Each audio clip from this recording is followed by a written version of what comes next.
You just got clickbaited.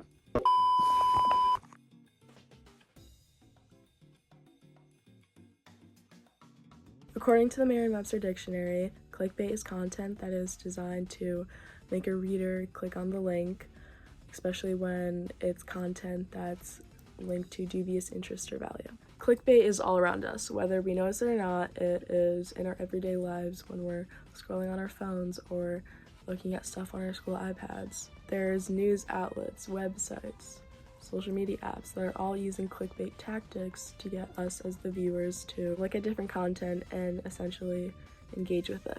Just to confirm that we've all seen clickbait before, I had to ask some of my peers. Have you ever been clickbaited? Yes. Yes. Yes. Yes, by YouTube. Yes, multiple times. Now, there's a huge range of what clickbait could look like online, whether that's BuzzFeed articles that have eye-catching titles or YouTube videos that seem totally unethical or unlogical. This content catches our eye and causes us to click on the links. According to Friendly Fishing Blog, our human brain seeks closure, which is why we end up clicking on links even if the information may seem dubious or blown out of proportion. This is why all 9th graders, when they come to the high school, are given a lesson by a library media specialist about clickbait and misinformation and how to determine whether an article is appropriate or not to use for research in school. Ms. Clark is one of the amazing library media specialists that we have here at GHS, and I sat down with her to talk about the lesson that she gives on clickbait and misinformation online.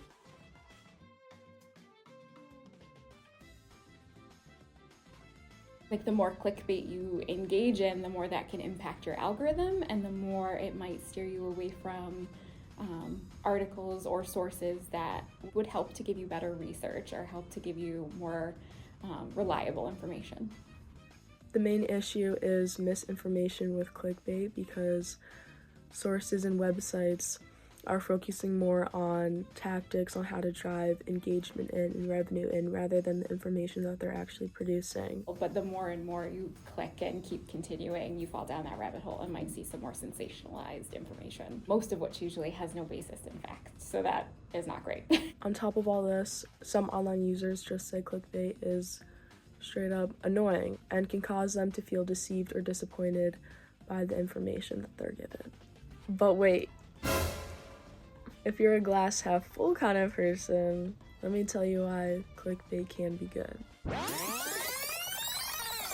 If we look at it from the perspective of people who are creating the content, that's sometimes their full-time job, what they do for a living. So it does make sense why someone would want to do all that they can to gain engagement and gain revenue.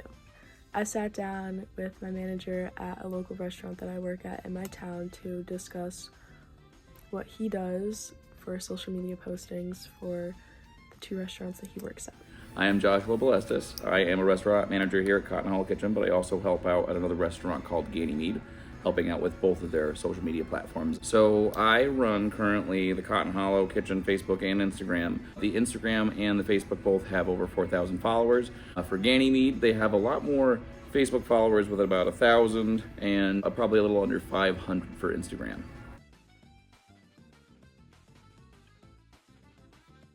So it's a slew of different content, whether it's promoting events that are going on here, new menu items. Sometimes we feature our staff, a slew of different things to kind of entice people to think of us when they're thinking of food. For both businesses really is just we want to increase foot traffic in the restaurant, increase sales, be thought of, as a brand when people are thinking of going out to a restaurant or having a good time. So at the end of the day, clickbait is helping some and discouraging others.